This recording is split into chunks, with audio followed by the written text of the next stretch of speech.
we've lost the confidence of our convictions, and as a result, we've become weaker. The United States has become weaker. I would argue that Europe and other countries in the free world have become weaker. I said, no, you have to defend democratic values, not to close the party, because if your party will be closed, radicalism will be more popular. I won't go back to Turkey because I'm afraid. That was just my small example that I just want to share with you. As an American citizen, a journalist, I don't feel, just from writing a few articles about somebody. In the midst of all this trouble surrounding news media, how they are being badly run by people, and they can't find funding, especially in the United States. It's very, very difficult to do so. Publishing in the Turkish media on the front pages and accusing me of even orchestrating the so-called coup attempt. To do their jobs, it should not be a crime to be a journalist. No one should be a target, whether that's via politically motivated attack or assassination. So it's not one country, it's very specific, but on the end, sadly, it's very global. And what you discussed is here by no means trivial. We are all powerfully, strongly convinced with that. So dear distinguished guests and all journalists here, I would like to welcome you as the co-organizer of today's event. We are collaboratively hosting you as Advocates of Silence Turkey and Journalists and Writers Foundation on the occasion of World Press Freedom Day.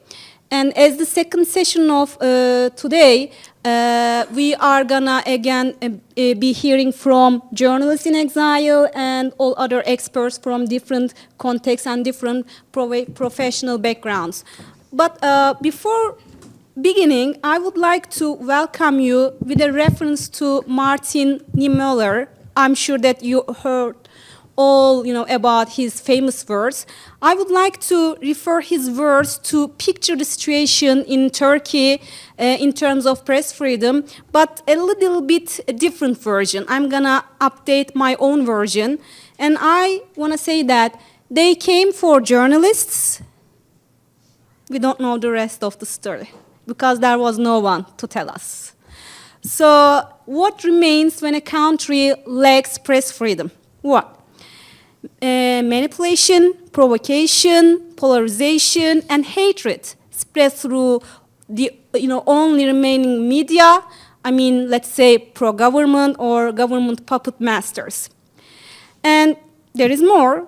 We see what they want us to see. We hear what they want us to hear.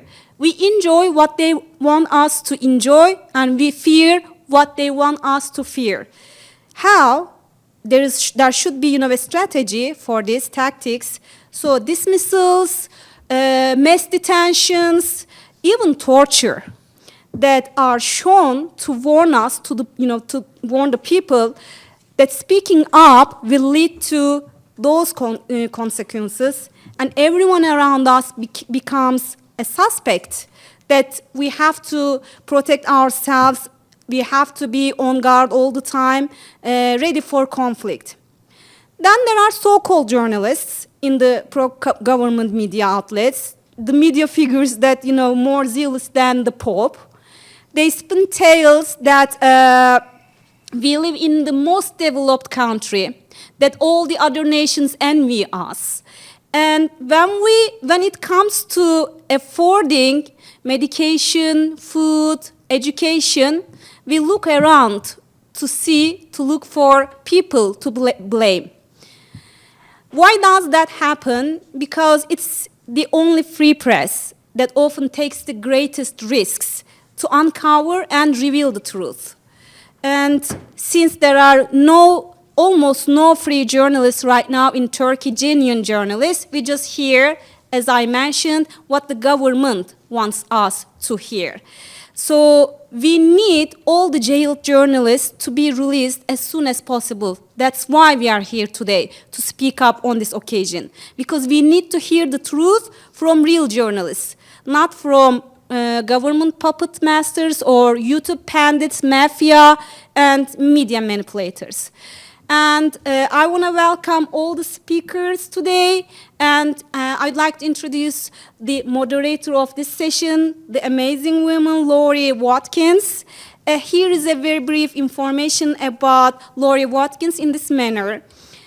She is the founder and president of Sunshine Law Consulting, and a full-strength organization with equal strengths in policy and politics, in advocacy and access, and connections and communications.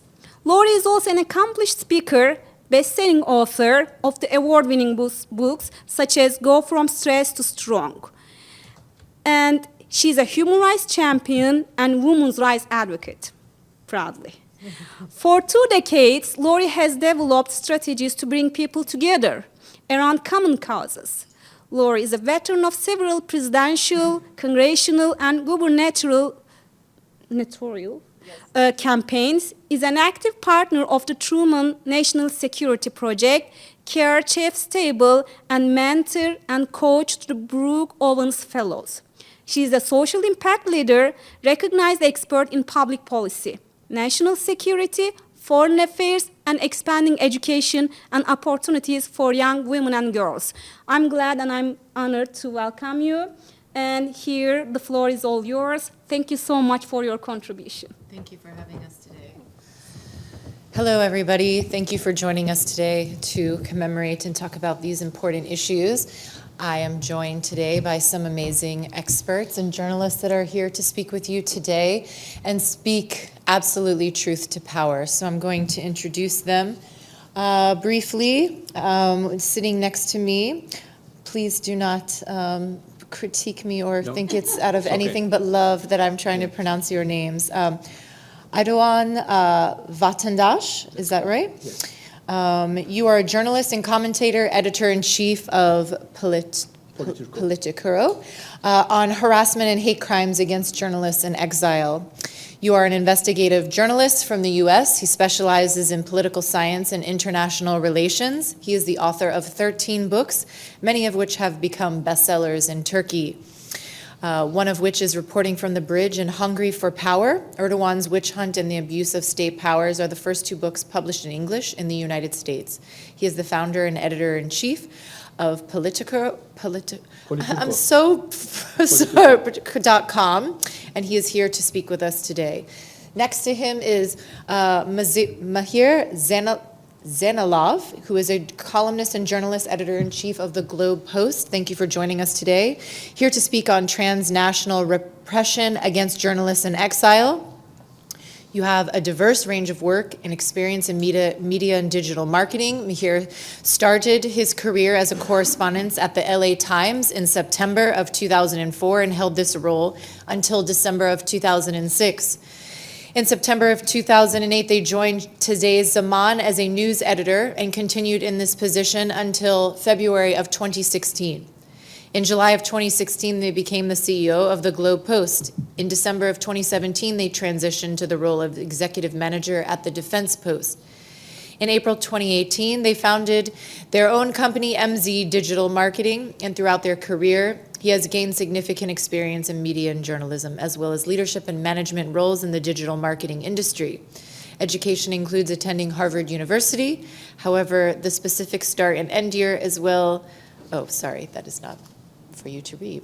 Okay, moving on. We are also joined by Ekrem Dumanli, who is a former editor-in-chief of Zaman newspaper, also in Turkey. You are a journalist and commentator. Thank you for joining us today. Speaking specifically about the suppression of media, journalists, and free press freedom that is so necessary in Turkey. Mr. Dumanli is a Turkish newspaper executive, and he was the editor-in-chief of the Zaman newspaper. He was also the chief executive officer of its English language version, Today's Zaman. In 1993, he started working as a reporter and editor for the culture and art desk of Zaman newspaper. In 1997, he came to the United States to further his studies in media, completing his master's degree at Boston Emerson College. Returning to Turkey in 2001, he was appointed editor-in-chief of Zaman newspaper. This is important to note. On 14 December of 2014, Turkish police arrested more than 24 senior journalists and media executives on charges of forming and leading and being a member of an armed terrorist organization. Among those detained was this gentleman that you see here today who is joining us, who was serving as editor-in-chief at Zaman newspaper. On 19 December 2014, a court ordered that Dumanli and 7 others to be released due to lack of evidence. He wrote for the Washington Post about his arrest process and obstacles about freedom of press in Turkey, where he said, "My newspaper, Zaman, and I are just the latest victims of Erdogan's witch hunt." His articles have also been published by the foreign press, including the Turkey-US Divide, by the LA Times, and he also wrote a play titled The Last Trial, and was performed on stage. He was listed in Georgetown University's list of the 500 most influential Muslims in 2009. Thank you for joining us today. Ellen Ioanes, journalist, reporter, Coalition for Women in Journalism. Thank you for joining us here today. Expertise in women journalists in conflict zones and Turkey case. She is a journalist and representative of the Coalition for Women in Journalism. She covers global and general assignments news as the World and Weekend reporter at Vox New York. She's been reporting on U.S. politics and foreign policy and foreign affairs since 2021, covering Russia's war with Ukraine. She's also a U.S. congressional policy and South Asian politics expert, among other issues, and she's previously worked at Business Insider, covering the military and global conflict, and has bylines in The Guardian, Foreign Policy, and Center for Public Integrity, etc. She has a master's degree from Columbia University's Graduate School of Journalism. And last but not least on our panel today is Uriel Epshtein, who is the CEO of Renew Democracy Initiative. Specifically, the expertise he brings here today is the role of press freedom and freedom of speech in rebuilding democracy in Turkey and the semi-democratic, autocratic regimes. He is the CEO of the Renew Democracy Initiative, and prior to joining RDI, Uriel worked in the private sector, first as a consultant at the Boston Consulting Group, and then in strategies at startups at the mobility space, including DoorDash and Uber. As a student at Yale, he founded and to this day continues to chair the Peace and Dialogue Leadership Initiative, an organization that is dedicated to bridging the civil-military divide and creating a space on campuses for a nuanced discussion of the U.S. role in the Middle East. Thank you all for joining us here today. Uriel, I have some questions that if you are okay with this format, and you all are okay with it, of course, where I have a question for each of you, but I would like for each of you to jump in if you feel called to, or if someone says something that you feel is something to share with the audience that's worth noting. I will start with you, Uriel, and again, feel free to jump in. It is not a best-kept secret that Turkey uses journalists to silence critics in exile. Your reaction to the following statement, please. Using the language of press freedom, Erdogan has weaponized the media to intimidate Turkish dissidents abroad. Thank you. I don't know if, it has to be pretty close apparently. So thank you for the kind introduction, and thank you all for joining. Thank you to Mehmet for the invitation. I have to say I'm certainly not an expert in Turkey. And in fact, unlike I think perhaps a number of people in this room, certainly unlike the person to my right, I have never been arrested or physically threatened for the work that I do. I'm able to do it from the comfort of my home now in DC, before that in New York. And that, of course, is a very significant difference from a lot of the dissidents that we see from Turkey, from where my parents are from, the former Soviet Union.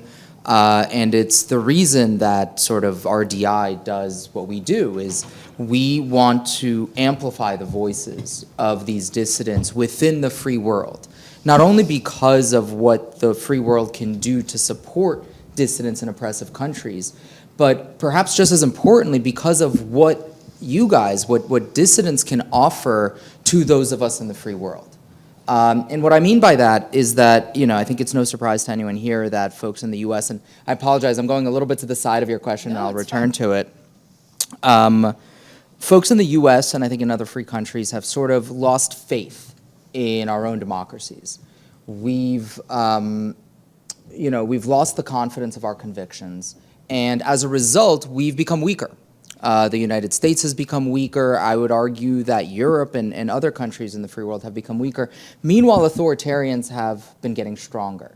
They've been uniting and they've been working together. And right now we exist in a state of global war. Whether we like it or not, there exists a global war between freedom and tyranny. This is a war that dictators realize is taking place, but I believe that the US and Europe does not. We're acting as though this conflict is one that we can choose whether or not we want to partake in. Unfortunately, that's not really a choice, right? Like, we are forced to partake in it by the fact that those dictators are bringing that conflict to our shores. So going back to your question about how Erdogan uses sort of the language of press freedom as a way of threatening dissidents, I mean, that speaks somewhat to transnational repression that we see, where he is able to threaten dissidents who live abroad and who live in other countries, where he is able to use the fact that he is a member of institutions in the free world to say that journalists, for instance, in Finland and Sweden, who Erdogan did everything he could originally to prevent or to slow down their accession to NATO, how those dissidents and others who live in those countries are not in fact dissidents, they're not in fact journalists, but rather they are terrorists, right? They are illegitimate, and therefore those countries, not even Turkey by the way, but rather those countries, Finland and Sweden, must crack down upon them. And I think our failure to realize that we're in this conflict allows dictators like Erdogan, or wannabe dictators like Erdogan, to corrupt and leverage the institutions of the free world against those dissidents who are trying to combat the influence of wannabe authoritarian leaders.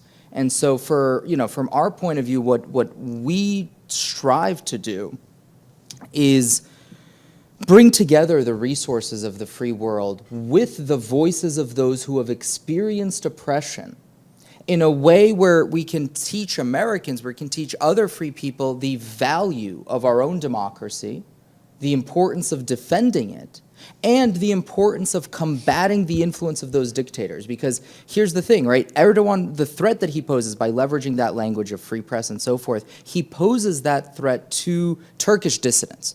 And that's the threat for now. But of course, ultimately, the threat is much greater than that, right? It's not just to Turkish citizens, it's to the free world as a whole. Because when he collaborates with Iran, with Russia, with China, that poses a far greater threat. And it reminds me, our RDI's board chair is Gary Kasparov, and Gary, in 2001 wrote a piece in the Wall Street Journal about Putin, and how, today Putin is a problem for Russians. Tomorrow, he'll be a problem for everyone. And unfortunately, we are now in that world, and I hope that we are waking up to the fact that as much as these people may threaten their own people, their own citizens, ultimately they threaten free people everywhere, because freedom anywhere is actually a threat to oppression and to oppressive regimes anywhere. Thank you. Did you have something to say? Actually, Erdogan does not collaborate only with Russia, China, or Iran. Erdogan also is being supported by the United States and European Union because of the first refugee crisis. And we can also remember that Erdogan opened the door for Sweden and Finland for NATO membership. And as one of my, as Mr. Ergun Babahan just mentioned in his speech, that Erdogan is one of the main oil provider for Israel through Azerbaijan. So these are the things that we just sometimes ignores the sea, but the reality is that the Western countries, along with the United States, is actually helping Erdogan as well. So I respect that State Department is always declaring their annual human rights reports, and we see all the problems that the Turkish government has with human rights violation in that report. But when it comes to reality and the interest of the countries, so we see a different picture. So Erdogan is actually very successful to give something to all these game players in the world, global powers in the world. So yeah, this is also I wanted to add. Thank you for adding that. And would you mind also for each person to briefly, and you did a great job of doing so, thank you, in your response of what your organization does or what you are working on right now specifically? I mean, what I'm doing on Yes. this. Yes, on this I'm topic. the editor-in-chief of Politurco.com right now, so I am trying to be very fair and very objective about all these cases. So when it comes to human rights violations, I want to be fair, and I don't limit myself just to see the problems of my friends, but I'm also including the Kurds or the socialists, whatever, I mean, whoever is facing these problems, so I just want to include them as well. And when it comes to international politics, I also want to be very fair, and I published many articles about Erdogan's trade agreements with Israel, also his relationship with Russia as well. So if there is something that we have to see the entire picture. Absolutely. Thank you. What are, if you would share with everybody what you are working on right now? Do you mind if I Yes, borrow please. the mic? Thank you, Mahir. Hi, everyone. Thanks for joining us, and thanks, Laurie. And I had to do something. And we had a few friends who were stationed, exile journalists from Turkey, stationed in Europe, especially in Germany and Scandinavian countries. And it's a lot easier to get funding, sponsorships from in Europe. And we have helped a lot of people to get those sponsorships, you know, through our connections, but it was incredibly difficult to do this in the United States. Turkey is basically a special press freedom or anything related to democracy doesn't exist in the media anywhere in the United States. Unlike in Europe, people don't know what's going on there. And I mean, I'm not saying this in terms of blaming it, but kind of highlighting the reality of it. And there are a few foundations who support press freedom work, but then you have to do some public work for the United States, and that was a time when Trump was on the rise, and a lot of foundations opened their wallets to give more investments to media organizations, but none of them went to organizations in Turkey. I don't know any organization or any kind of group that's been organized by Turkish journalists. So what I have tried to do, I joined forces with a few friends to do single subject targeted niche media outlets, and we have been very, very successful. We have over 30 million visitors from everywhere in the United States and also from the globe, and Turkey is part of it across all brands.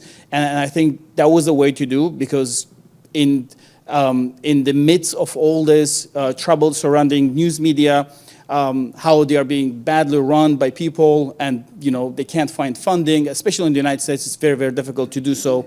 I think we have been very successful, and we're on the mission to even get bigger and bigger. And I think that's a way to establish a foundation to build a great media organization that will eventually help push forward democracy and civil liberties in Turkey.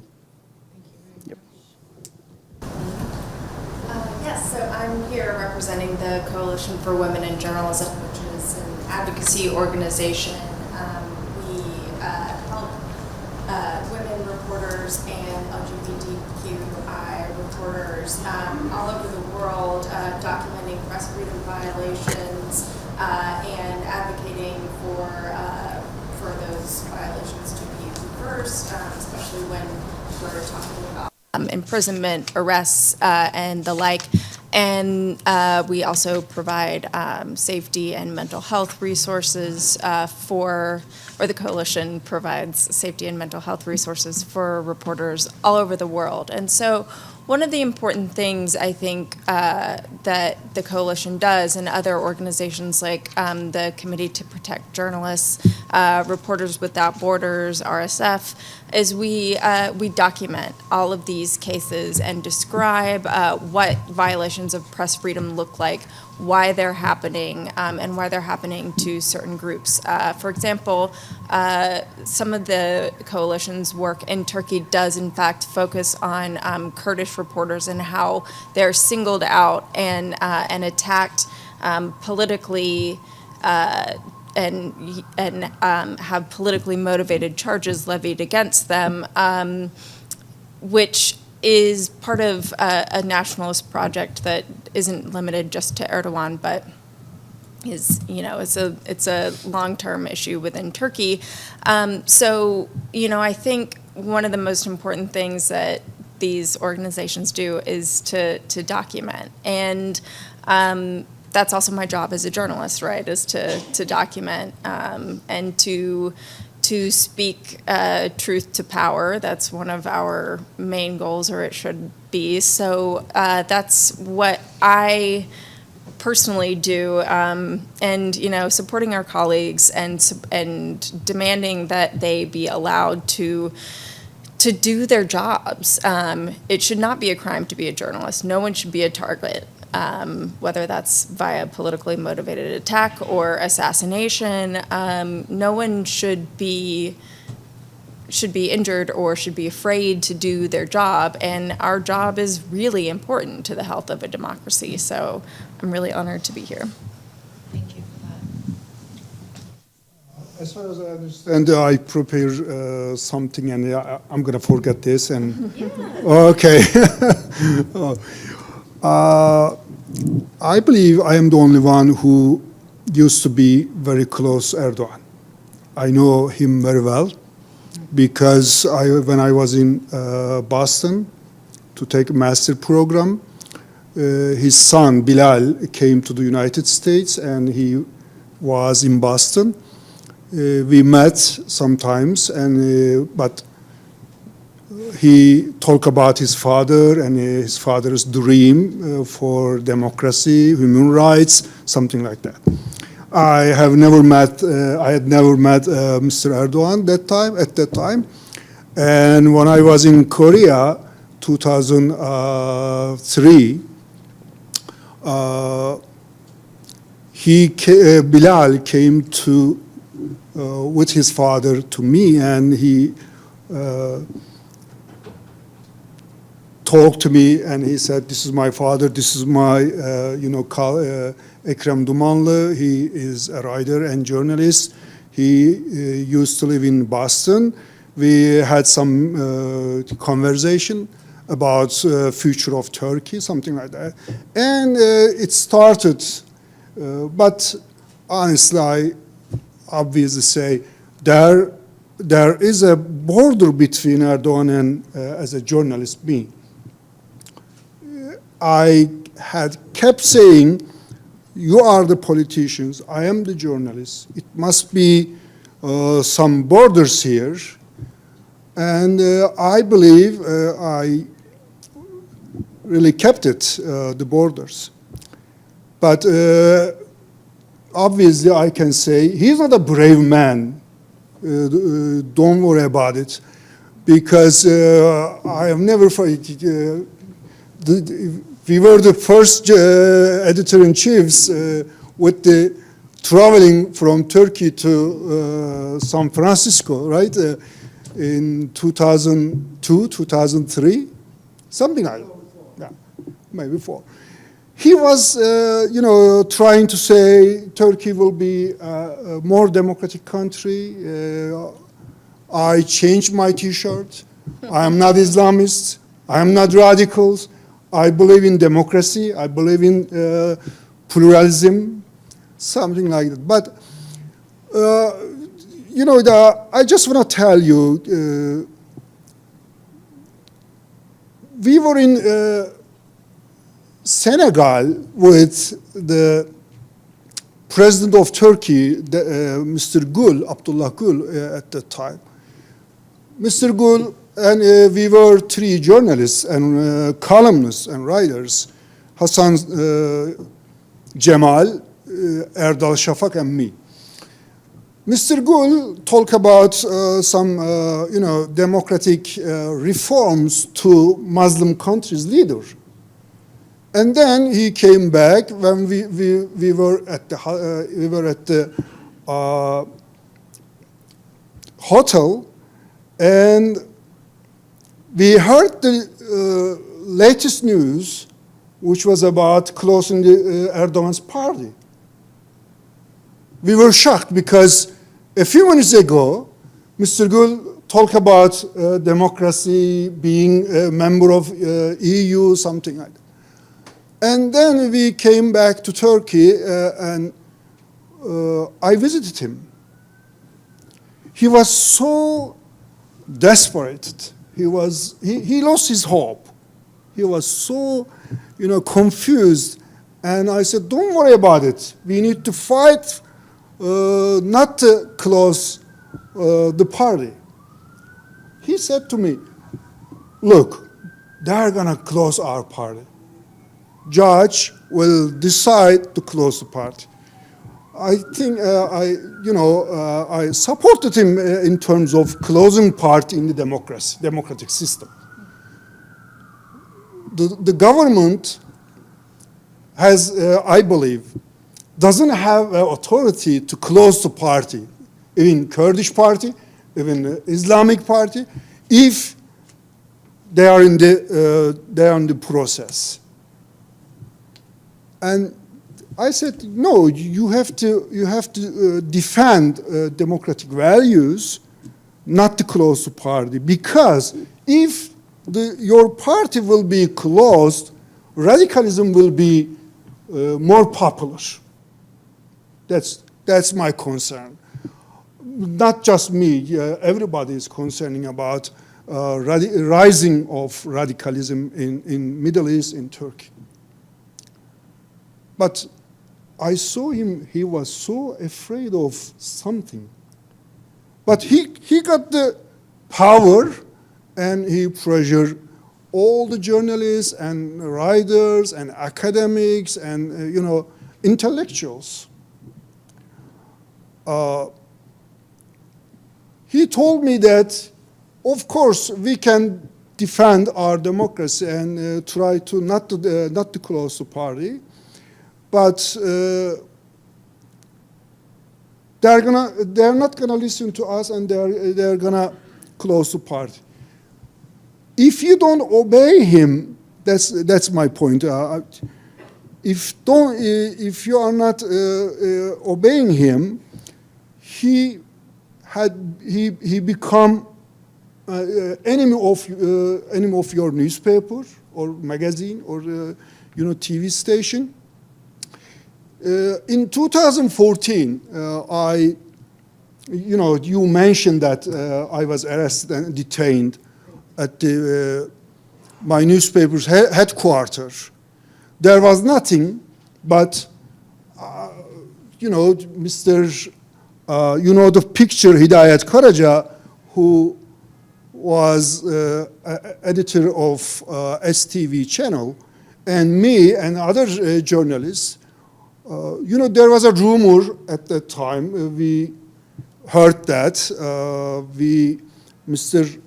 Karaca and I had been detained by the police officers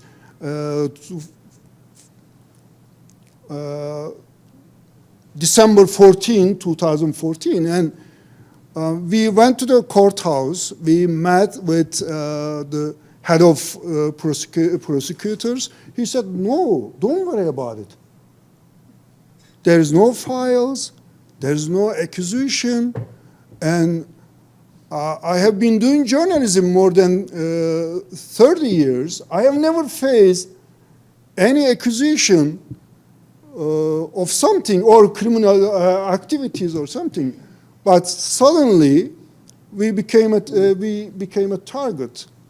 But I believe he thought that we were afraid of him, and we didn't stand some values.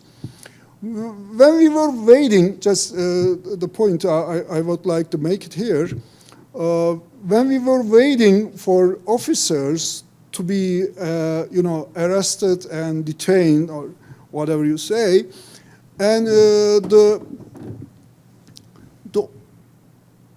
one of my colleagues, whose name is Oktay Ekşi, I know we have some objection about him, of course, but that is not the point I'm talking about.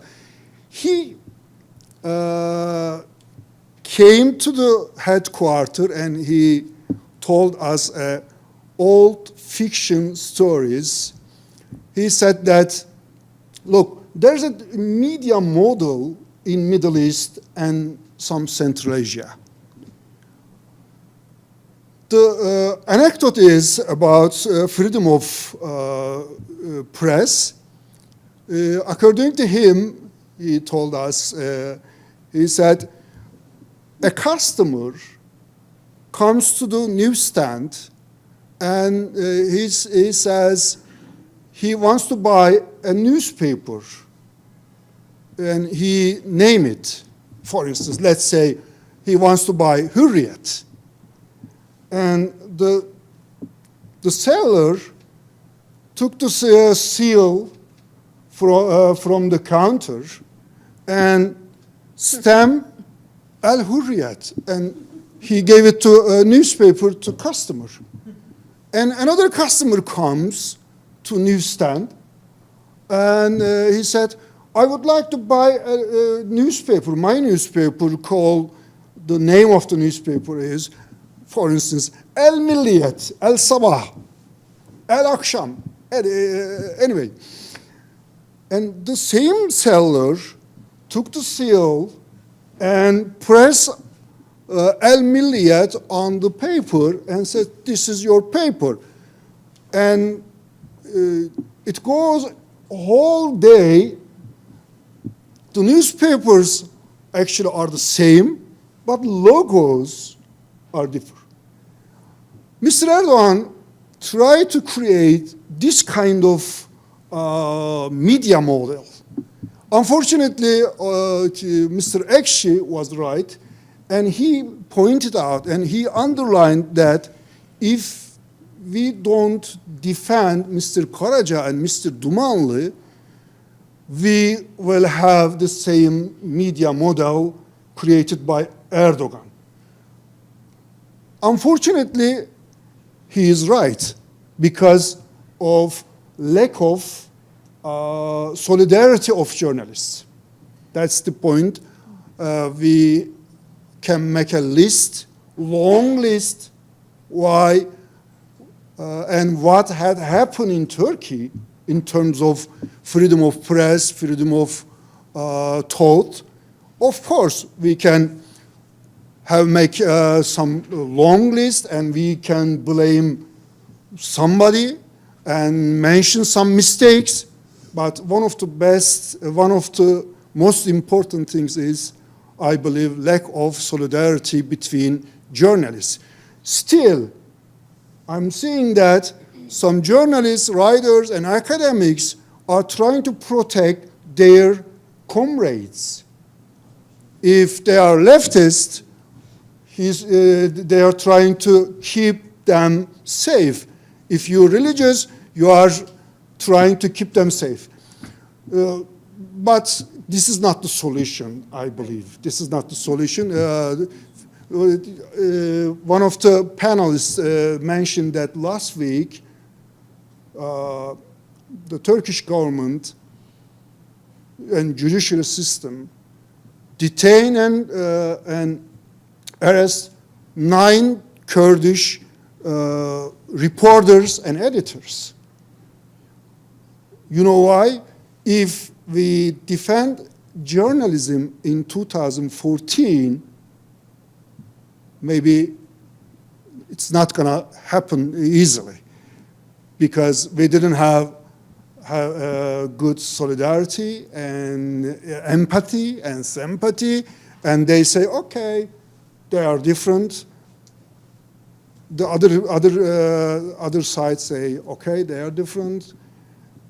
And I heard the sentence, I don't know it makes sense in English, let them eat each other.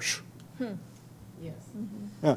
The solution is, I believe, solidarity between, among journalists, and not journalists, and politicians, and intellectuals, and academics. Thank you. Did you want to add, or were you okay with what you said? I mean, I can very briefly just add to that two things. So one, actually, kind of relevant to what you were just saying.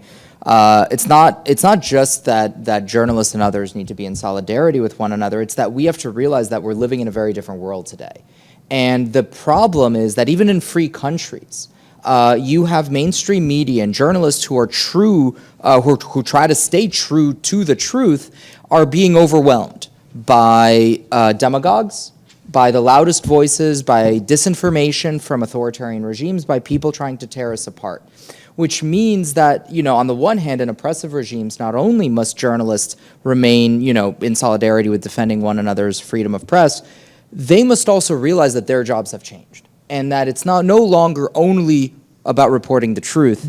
It's about proactively making a case for a form of liberal democracy, a form of open society. And, you know, I know that that's probably a controversial thing to say, actually, in a room full of journalists. But I don't think that this world in which we used to live, you know, X number of years ago, when Dan Rather could come on the news, at least in America, again, I can't speak to Turkey, but at least in America, having Dan Rather come on the news and tell us what happened last week and what was going to happen next week, and that was it. That was, you know, here it is, take it or leave it. That world is long gone.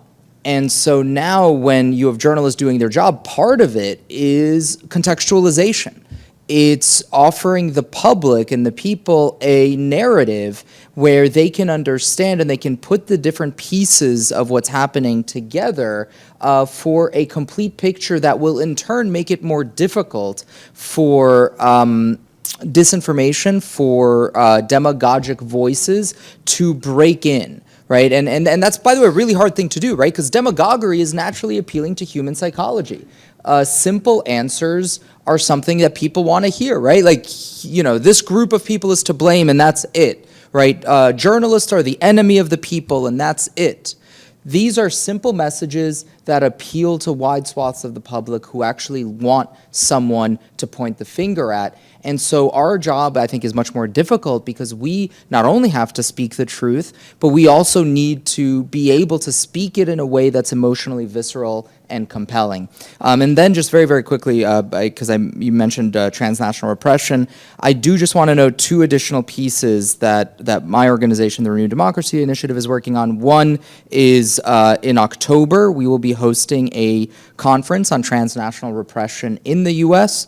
We'll be working with dissidents, I think roughly 50-ish dissidents from countries all over the world, journalists, government officials, other NGOs, and so forth. And the way we think of transnational repression isn't only the direct threats posed to dissidents, but also the threats posed to organizations in the free world. Right? I mean, it is simply mind-boggling that you have the NBA, for example, perfectly willing to call out social justice issues here in the U.S. But as soon as those questions come to issues of Turkey, to China, etc., where the NBA has money to be made, suddenly not only are they silent, but they actually themselves seek to censor their own people who make those points. And so we need to be thinking about how do we, A, prevent that, and B, support Western free organizations so that they can resist that kind of authoritarian influence. And then last but not least, in terms of sort of having that narrative and creating that message, we are building out an online media platform that we are so far tentatively calling Frontlines of Freedom TV, where we will be presenting and looking to pull together these dissidents from different places to try to make people understand that this global fight is not divided country by country, but that it's all connected to one another, right? Erdogan supports Hamas, works with Russia, works with China. If Erdogan were to lose and you were to have a freer Turkey, then that would have positive implications far beyond its own borders, and the same, of course, can be said for other authoritarian countries. Thank you. Did you have something to add before we move on? I mean, authoritarianism is on the rise, and democracy is in decline in all over the world. This is the tendency in all over the world right now. And Homo sapiens just appeared in this world some 200,000 years ago, and according to the recorded history, what we have been witnessing is that the democracy is only 300 years old. It has just only baby steps.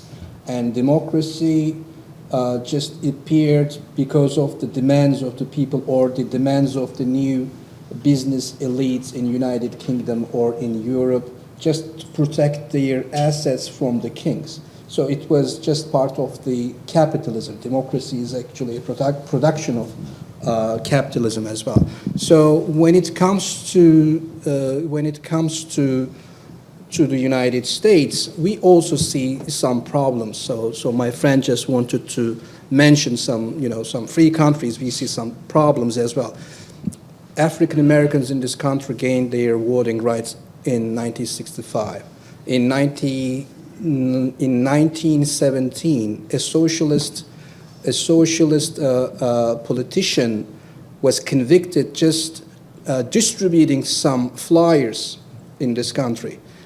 During the Nixon administration, New York Times was shut down for a while, and it went to the Supreme Court, and the Supreme Court just changed their perspective about the freedom of press during the Nixon administration. But today what we are seeing, so United States is recognized as the engine or promoter of democracy in all over the world. But when it comes to realities right now, we see that a philosophy professor, for example, just was arrested 2 days ago in a university campus, just she was passing by. She was handcuffed. So this is not a progress in American political culture. If United States is doing this, Erdogan wouldn't care about anything about human rights or press freedom, nothing. How can you tell anything to China when you are oppressing your own dissidents or when you're oppressing your own activists in this country?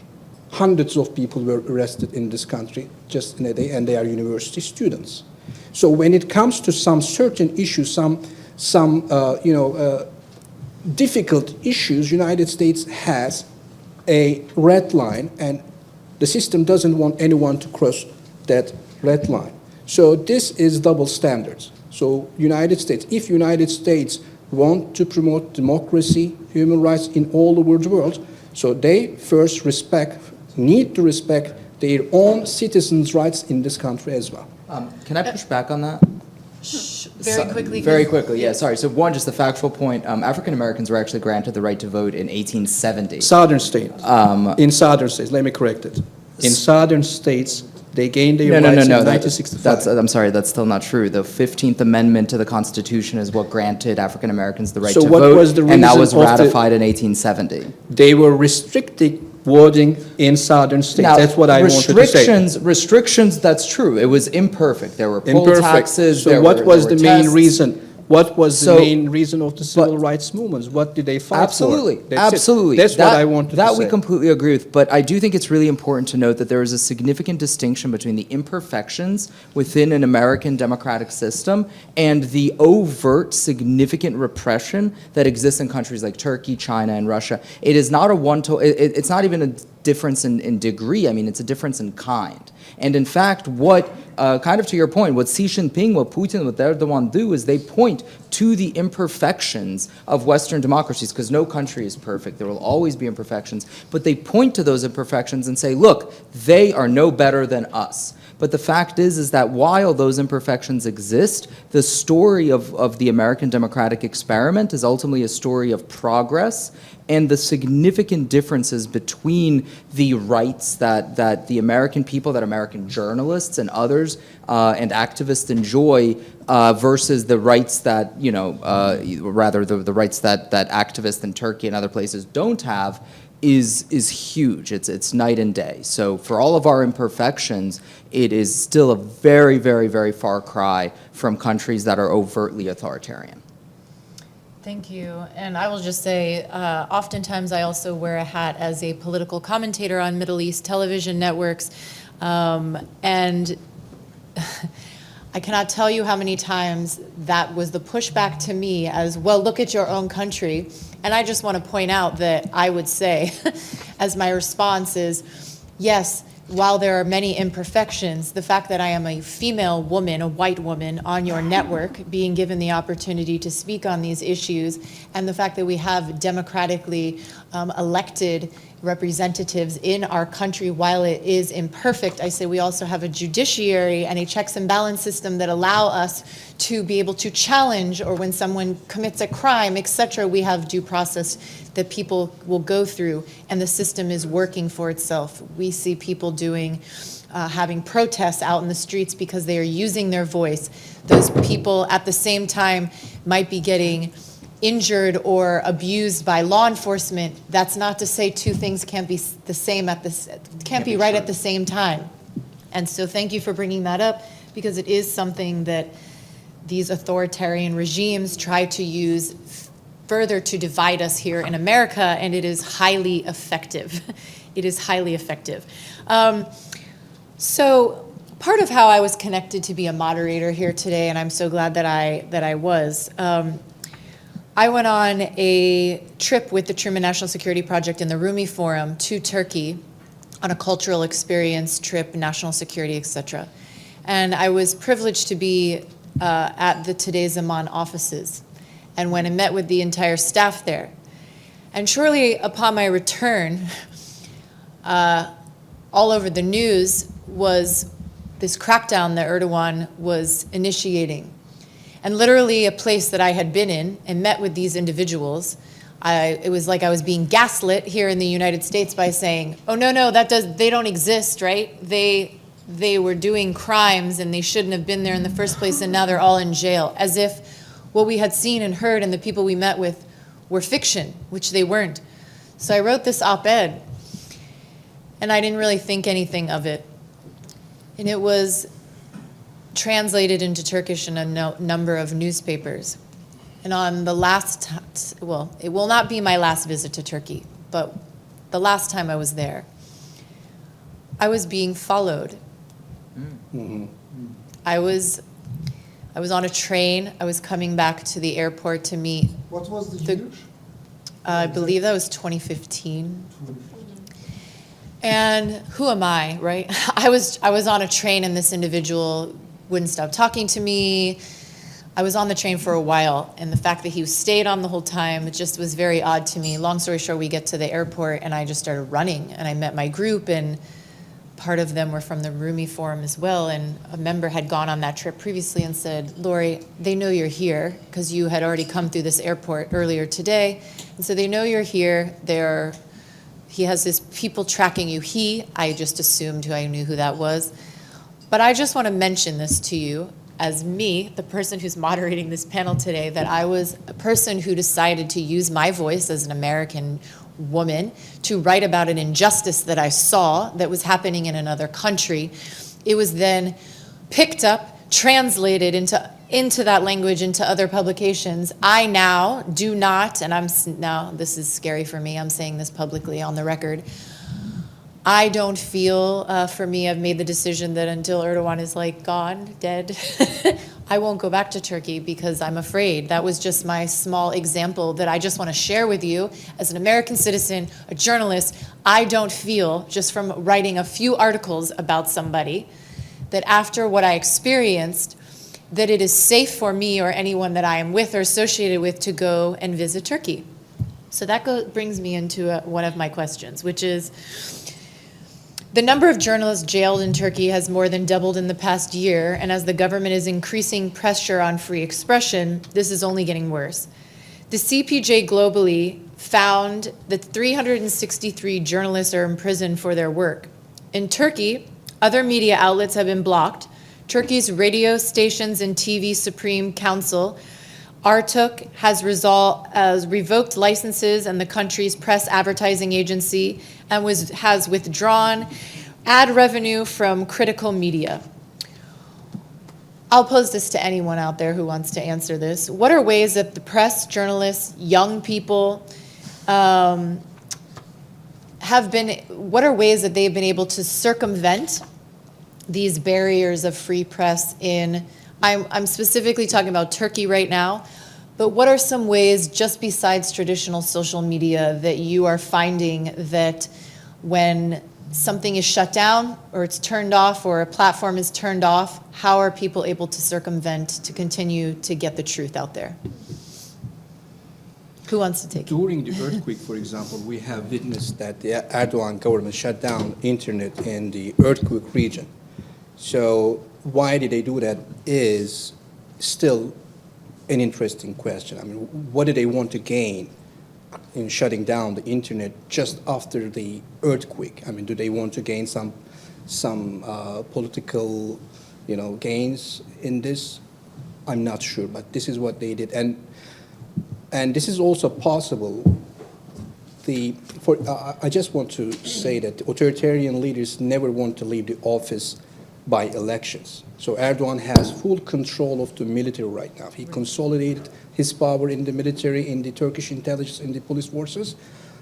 I mean, we should not be confused after his loss in local elections. He had to accept the reality that he lost it. But when it comes to national elections, he can do anything. So, which means that he can even try to shut down internet or social media platforms if he realizes that he is losing. Right. So he will not let it go. He will try to use whatever power he has. Right. I remember when the cases were coming out about the level of construction post-earthquake and how the permits and all Right.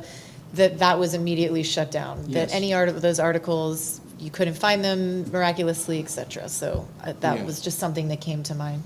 Did anyone else wanted to answer? Well, I mean, Ellen? there are, 90% approximately of the media in Turkey is connected to the government. But the internet does provide ways for independent journalism to exist. But something that does happen is people, especially women, get targeted online. They're harassed, whether that's online or in person. So there are, even besides shutting down or blocking websites, I mean, there are other ways to harass and intimidate and keep information from getting out. So these are certainly really challenging times, but there's still very important protest culture, especially in Istanbul and in the cities. I mean, that is actually a place where a lot of reporters are detained simply for doing their job. They're caught up or they are charged in the same way as these protesters are. They are charged in political, under political charges. So, there is pushback, but it's, the government is also very adept at, and the government supporters are also very adept at shutting that down or intimidating those kinds of protests and the information about it. As you mentioned that the Erdogan regime has been shutting down many outlets, and they put many journalists and writers behind bar. There's a anecdote about it, very famous on social media. There's a prison who goes to the guard and he says, I would like to read this book. And do you have it in your library? The guards see the name of the book, and he says, there's no book in our library, but the author is here. He has been here for a long time. There's the same joke in Russian. The same exact joke, identical, literally. I believe so, because Erdogan is a kind of Putinist. He's kind of small Putin. There are many ideologies around the world, but I believe now the Putinism is the one of the famous ideology around the world. Everybody is trying to some leaders, let's say, some leaders try to be kind of Putin. And of course, media outlets are shut down and journalists are in prison. But there is a other way. I can easily say that Turkish people believe there's no free media in Turkey. That's why they are trying to watch some journalists who are exiled, like Ergun Babahan, Adem Yavuz Aslan. They are here. Abdülhamit Bilici, who was one of the panelists. And you know, the exile journalists are coming together, and you know, it's so easy, very easier than in the past. You need a phone, smartphone, and you need to record yourself and put on social media, especially YouTube channel. People who are in Turkey are in danger, but they are watching some YouTube program on social media. And it's not so difficult to release your program. You can just record it and put it on social media. That's the best way now. Many journalists are trying to do. So to touch on what you were just talking about, anyone can answer this as well, and then I'm going to move on to some questions we got from some audience members.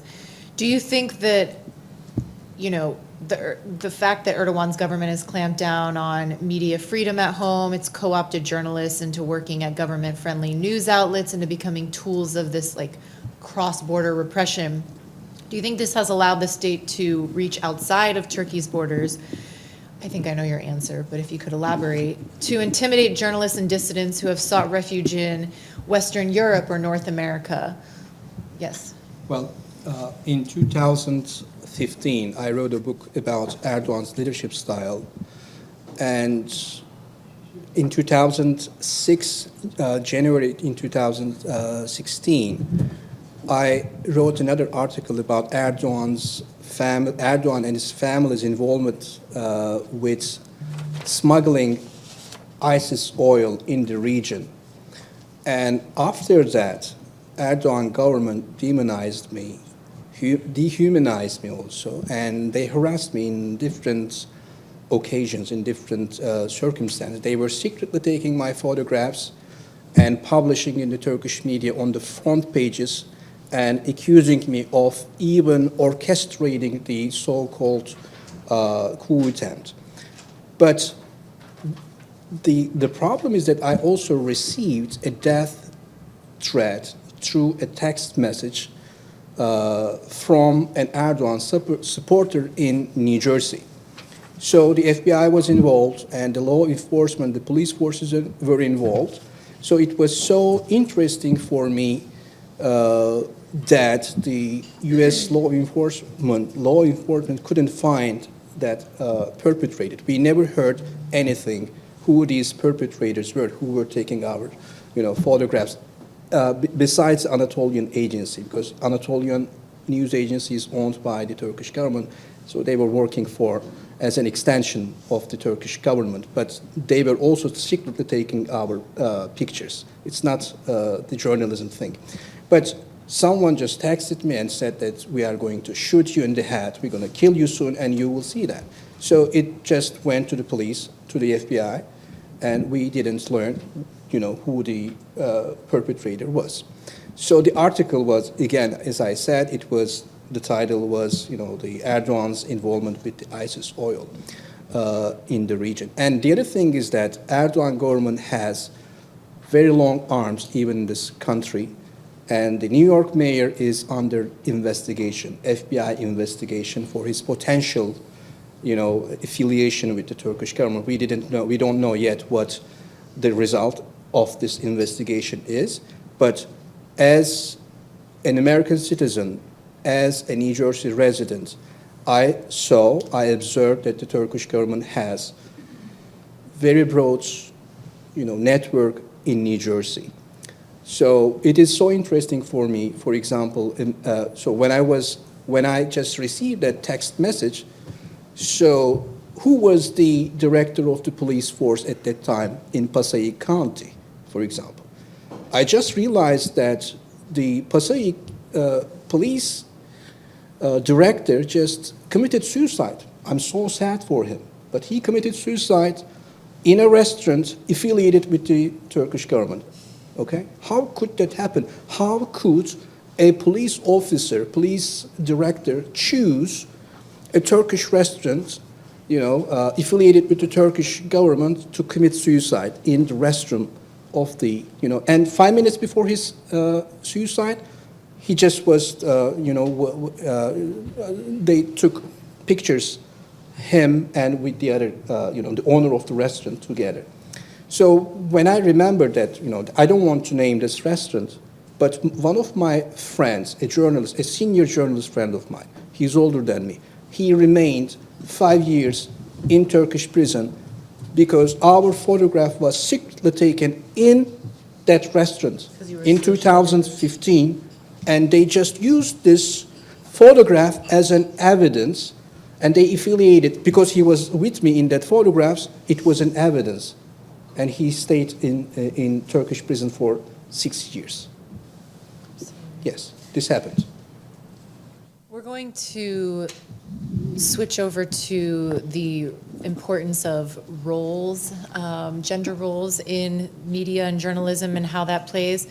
And as a segue into that, May 11th will be 2 years since the world lost Shireen Abu Akleh, a prominent Palestinian-American journalist who worked for over 25 years for Al Jazeera before she was killed by an Israeli soldier in the West Bank. 2 years later, I just want to mention this, and no justice. And this is a segue into, Ellen, if you could start this off. Just, we're going to talk about Turkey more specifically, but the role, the importance of females in journalism, but also the danger that comes along with that.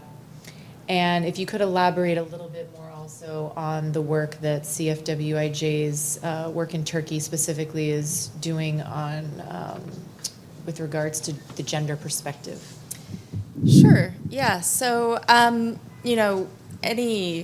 when we're talking about women in journalism, we're talking about a labor issue, right? Women deserve to be able, women and people across the gender spectrum deserve to be able to work in any job that we want to do. We have the right, we have the expertise, we have the knowledge, we have the desire, we have the connections, we have the talent, we can do anything. We undoubtedly have the right to be able to work wherever we want to work, and in whatever capacity we want to work in. That shouldn't be a question anywhere in the 21st century, but it is everywhere in the 21st century. Turkey is obviously no different. And of course, looking at Erdogan's sort of desire to be more nationalist and to be more Islamist and even more traditionalist, this means, unfortunately, repression of women of many different kinds. Any sort of nationalist project typically looks toward more traditional gender roles to reinforce a traditional ideology. And that simply can't be left to stand, and it can't be left unsaid. So women, often we can do things that men can't do. We can get into spaces that men cannot get into. We have a different life experience. We have a different perspective. I cover war different than my male colleagues do. I am worried about what happens to the people who are left behind. I'm worried about the children. I'm worried about civilians. I'm worried about hunger. I'm worried about disease. I'm not as interested in, and this is a broad generalization, but I'm not as interested in troop movements and stuff like that, because ultimately that matters less than human beings to me. So I think that, that's not specifically a gendered thing. Compassion is not specifically gendered, but we have different ideas, we have different experiences. We have different experiences under our governments. We have different rights. We have different access, and we need to be able to talk about this. Turkish women deserve to be able to talk about this, and Turkish women in different ethnic groups, especially in the Kurdish ethnic group, deserve to be able to talk about what their experiences are and what they see in their own communities. And denying that kind of access is, it's not just an information problem, and it's not just part of a nationalist project. It's a labor problem. Again, we deserve to be in every single space that men are in. But another thing that happens is women are treated differently when they are, for example, detained. There are threats of rape and sexual violence. There are actual rapes and sexual violence that occur that are perpetrated against women in detention. Actually, Ayşenur Parıldak wrote a piece, or she wrote an open letter in the Cumhuriyet newspaper about her own detention in 2016, where she was told, that she was going to be raped and that her sexual violence was going to be perpetrated against her. And no matter where I think you are in the world as a woman, the idea of being sexually violated is especially horrific, because our social worth is so tied up with our sexuality and our sexual availability and our sexual purity. And even in the 21st century, that is true. That is true everywhere. It's true in the United States too. And so violating, or the threats of violating that bodily autonomy, it's not just specific to women, it happens to men too, and that's a whole different type of violation and emotional violation. But that's something that we really, really need to talk about, and that is really essential to understanding part of what happens to women in Turkey. And a lot of, not even women being detained, but also women being harassed, whether it's by phone or online for things that they've written. A lot of these threats are highly, highly misogynistic. Whether it's threats against women's families, against their own bodily autonomy. Yes, and when you push women out of public life, these instances, these situations, I think there's sort of an osmosis back and forth of what happens in society and what happens in public. The more you see something happening in public, the more okay it is for it to happen in private. And it's also an exposure of something that is happening in private already. And so when women, I've been the victim of online trolling campaigns as well. I report on India quite a lot, and I get highly sexualized and misogynistic attacks and threats all the time, based on my job, my professional reporting, and it comes from all kinds, from all corners and from all types of people. I've had and other women as well. I hear stories all the time of vile misogynistic threats levied against us, just because we're women, and somebody doesn't like what we've said in public. So the Coalition for Women in Journalism is such a fantastic space of support, where we, it's not just reporting through a website, logging a violation. It's a WhatsApp group where we talk to each other, we share resources. I hosted somebody from woman reporter from Germany who I'd never met, but I knew her through this network. I hosted her in my apartment in New York a few months ago. You know, these are the kinds of things that we do for each other. And it's not just it's not just the numbers, it's not just the data, it's not just providing resources and advice and legal help. It's these small measures of support and encouragement that we give each other that helps a lot of us in ways big and small. And, you know, I think there's not a week that goes by that I don't hear about some violation of press freedom, whether it's an arrest, whether it's a foreign reporter unable to get a press card or a delayed press card. I hear something about, you know, a press violation happening in Turkey all the time, to the point where it just feels a little bit overwhelming. But like, this is my network, and these are people who deserve my support, and that's why I'm here.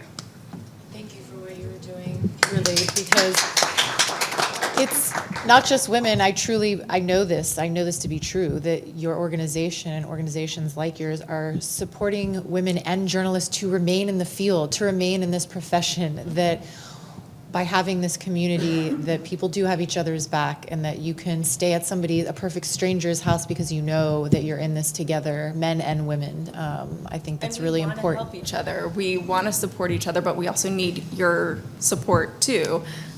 We need more events like this to help understand, like, really the challenges that we face. It is a really hard industry. It is a dangerous industry. It is an expensive industry. There are so many barriers to this industry, and it is so important for the health of democracy that we be able to do our jobs freely, that we be able to critique power, that we be able to question power, that we be able to hold power to account everywhere. In Turkey, that's deeply important because we've already seen what Erdogan has done to Turkey's democracy, to Turkey's free press, to Turkey's minorities. And how much further is it going to go? Anyone can answer this question, and we do have two more from the audience, but I have one that I want to bring up because it's perfectly timed. May is Mental Health Awareness Month. And I want to ask, this is open to anybody, mental health. You had spoken about in your opening, Ellen, about the work and resources that your organization provides, as well as far as people out in the field, the trauma, the invisible wounds of war, of conflict, of reporting the reality of what's going on.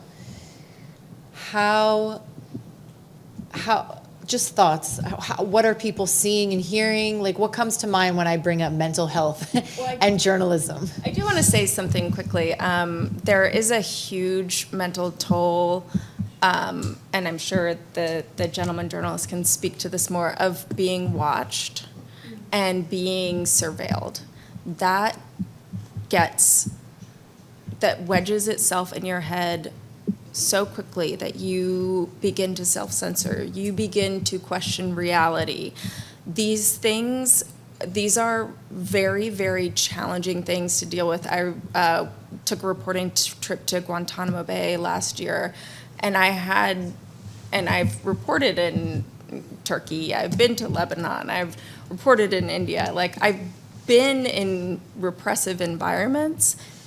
There was nothing like what my own government was, how they were surveilling me at all of the time. And that experience stuck with me so much. And so to operate in an environment where you are being, for example, followed, where you are being threatened specifically all the time, where somebody might, where a government might be in your phone or tracking where what websites you're visiting, all of these ways that you can be surveilled and followed, especially in the 21st century, are so damaging, I think, and in my experience, to one's mental health and one's ability to really do your job. Thank you for sharing that. Yes, please, Mahir. Well, it's definitely depressing, and And as somebody who has been under such a repression for a long time, when I left home and kissed goodbye to my wife, I didn't know if I would be able to return back home. And every time I've received a lot of threats, somebody saying that, somebody should put a gun to this guy's head.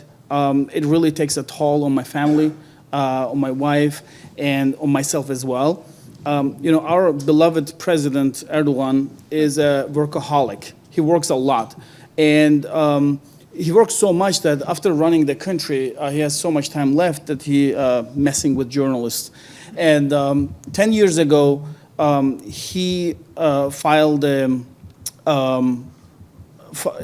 complaint against me, seeking up to 6 years in prison for what? For offending him. Literally, that's a law in Turkish Penal Code. There are two laws. That's I used an offensive language against he was prime minister back then for what he was doing. And 2 months later, it's still on YouTube. He stood in the parliament and bashed me, called me a liar. In fact, he said, that's how I make a living, by lying. And then he whipped up everybody, and then they started clapping and applauding and saying that Turkey is very proud of you. It's just so loud, the parliament. And at that time, I was fixing something in my basement, by the way. So it shows, what kind of different things we're doing at the same time. My phone is blowing up, messages, phone calls on my social media, because, it's speaking live on TV, and I have no idea. I'm like in dirt. And then I see that my phone is just blowing up. And it just feels so overwhelming because the manipulation in media is so deep and high that, I was born in the Soviet Union.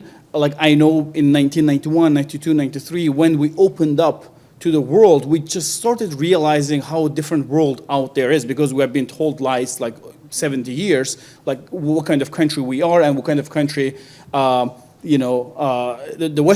Westerners are. And back then, we had this Radio Free Liberty, Radio Free Europe, Voice of America, basically provided this alternative viewpoint.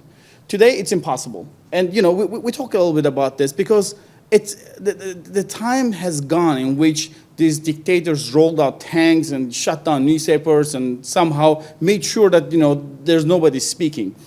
It just doesn't matter even if there's free media in Turkey, because it's just manipulated so much. There's echo chamber because of this polarization in the country. Trump doesn't manage or handle or rule any kind of media here, but you can see how he masterfully can manipulate different media outlets to parrot what he's saying. And Erdogan is a great communicator. He's master at that. He learned domestically, internationally, the red lines and everything. He knows how to do it. And our opposition and the media are so fractured, and they hate each other so much that there's no way they can mount any kind of challenge against him. And that's a tragedy that we are facing right now. And all this singling out somebody, attacking, and then leaving them aside and singling out somebody else and attacking them. There are 3 things in Turkey that you cannot talk about: military coup attempt, corruption investigation, and the Kurdish issue. These are 3 red lines. You do this, it's a sure path to prison. And of course, there's press freedom in Turkey as long as you don't offend anybody. And in Turkey, that's very true, because there are so many journalists out there, opposition journalists too, doing freely their job, but they know how to wiggle and they know their boundaries. And that's our tragedy. And as long as this polarization exists, not only in Turkey, but also in the United States, there's no way these journalists will display any type of solidarity, because that's a reflection of it. And if people do not realize how these strong men manipulate the media, we're actually stuck at where we are. I just want to add to what Ellen said a little bit about the woman in journalism. In the United States, sure, don't worry. In the United States and also in Turkey, in terms of employment, the women employment is actually a little bit like more than men employment. The bigger problem is that they're not represented on leadership, on the management. And that's a case in Turkey, that's a case in media organizations in the United States too. Rarely you would see women represented in the higher echelons of the media organizations in Turkey in the past 30 years. Maybe I remember 2 or 3 editor-in-chief, the top leader on a news organization. It's very rare. And we have to address that. That's, I think, one of the bigger problems that we're facing. Thank you. We are at the final few moments of this panel discussion, and I just want to thank everyone that remained and stayed and listened in to this insightful discussion. And I am the kind of woman who likes to leave on a high note with positivity always, so I'm going to ask each of our panelists here if they would indulge us with leaving us on a high note. So something that you are hopeful about that you see in journalism right now. Well, I think free journalism is dependent on a shift in the narrative, global narrative. So we need a new narrative in the world, and for the last 200 years we couldn't reach to that level. What I'm trying to say is that the international politics and the interests of the countries should not be over humanity, but most of the time, the countries prioritize their own interest on human life. Unless we change that narrative, unless we find a common ground, maybe we should strengthen the United Nations, the consensus, the dialogue. If we can reach to that level, and one day we could understand that we are all humans, one species. Our genes are not different than the genes of others. We are all the same.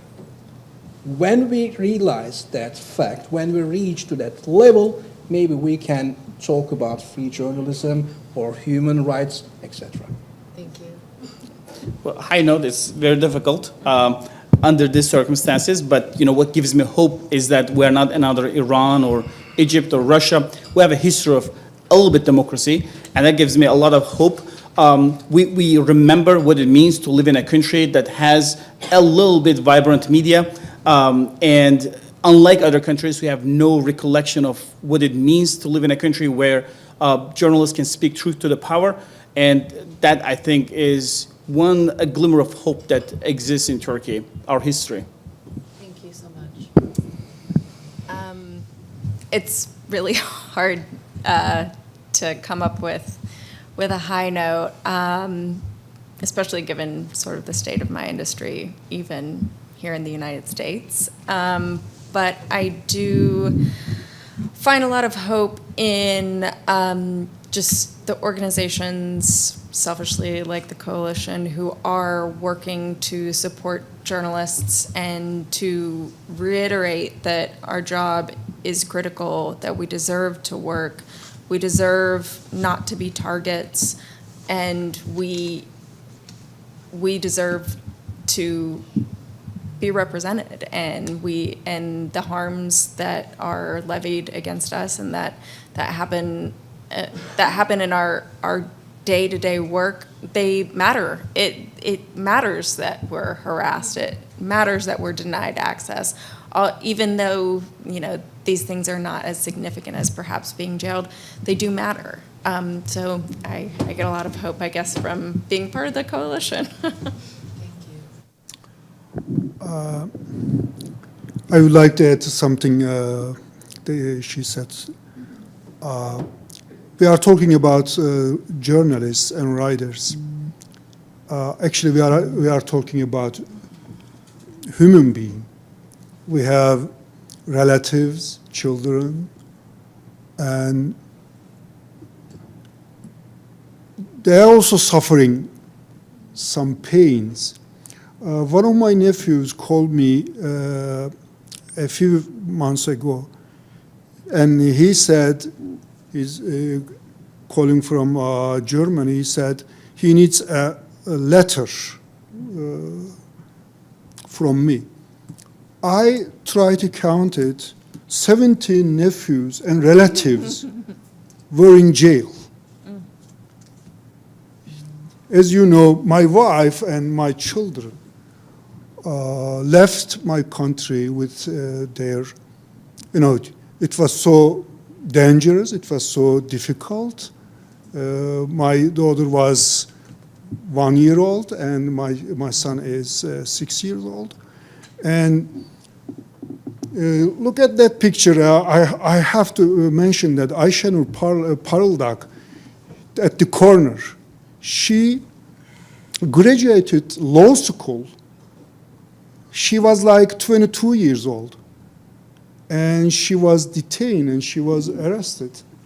And, they searched her naked and there was harassment over there. And we are suffering some pain, but I believe it's going to go away. One day, people will listen what we suffered in this period, and people will understand this is a mistake. You know why I absolutely make this point? Because Turkey had made same mistake with Armenian people, Kurdish people, leftists, rightists, minorities, and after that they say, oh yeah, it's a mistake, we made it. We are sorry. But today, one day, Erdogan and his regime will go away and people will think about it, what they have done, and they regret what people suffered. Don't lose our hope, I believe. We are going to do our job, journalism. We are going to fight for freedom of speech, freedom of thought, for everyone. Thank you. Thank you very much. Thank you. I think two things give me hope. One is what happened in Poland, where you had a wannabe authoritarian government after 8 years in power be defeated in an election that was not fair, but was ultimately free. And now you have the current government working to try to repair the damage. And while that progress is not guaranteed, the Law and Justice Party could well come back. Nevertheless, it prevented the continuing backsliding of Poland, and I think it is an image, something to aspire to for countries that suffer some element of backsliding, that there is a way back, that if you have an authoritarian or wannabe authoritarian leader, it is not the end of the world, and that you can claw something back. And then the second piece is that I do think that slowly, inconsistently, but ultimately, I think surely, democracies in the free world are waking up to the fact that this global war exists. And so I would, politely disagree with the idea that we should empower the UN. I believe that the UN has unfortunately been corrupted by authoritarian regimes. I do think that there may, at some point in the, next 20 years, 15, 20 years, I do think there may be a possibility for a League of Democracies, something along those lines where authoritarian regimes are prevented, or rather authoritarian regimes cannot prevent free nations from working together and collaborating, which unfortunately you do see happen today with Erdogan, with Viktor Orban, and so forth. And so hopefully, as people wake up to that reality, I think that we're going to start seeing these shifts, and I think you're going to start seeing greater collaboration between liberal societies. Thank you very much. Thank you for joining us today and for staying for this session, and thank you to all of our panelists for your time and expertise today. Really appreciate it, and for your candor, because I think it really led to the discussion, so thank you. Well, I would like to thank our moderator and speakers for their insights, a wonderful panel. And this is going to be the closing. Before closing, I would like to invite Mr. Ibrahim Anlı, the Executive Director of Rumi Forum based in Washington, D.C., to deliver his closing remarks. But before him, I would like to thank Mehmet Saraçoğlu for supporting and helping this event. Without your support, it wouldn't be possible. And yes, we can give him a round of applause. So please welcome Mr. Ibrahim Anlı. Well, thank you, everyone. Heartfelt thanks to the Journalists and Writers Foundation and the Advocates of Silence Turkey for bringing this to the DC landscape, and to our esteemed panelists for their insightful remarks throughout these two panels. I am the interfaith guide here, hence my metaphor. So we will not wait for the sea to part, but we will walk and the sea will part. One thing that was striking was all these shared dynamics across the globe that tarnish freedom of press. So it's not one country, it's very specific, but on the end, sadly, it's very global. And what you discussed is here by no means trivial. We are all powerfully, strongly convinced with that. And better people in leadership roles will take heed of this advice. I remind people that when Saddam came to power, it was already a single-party rule. He just brought his personality and his style of creative dictatorship into the role. Just a little personal Saddamish flavor, basically. When you think what Erdogan did to a Turkey from 2002 and 2024, what he achieved, what he transformed, and think of what he can do in the future, that's anyone's guess. So people in leadership roles better take this very serious, which unfortunately is not happening. And on a final note, these were really very nuanced conversations and insights, and I hope they will consider and guide more collaborative and impactful action moving forward. So I invite everyone to study those points that were made today and strive to think what we can do more. Thank you so much.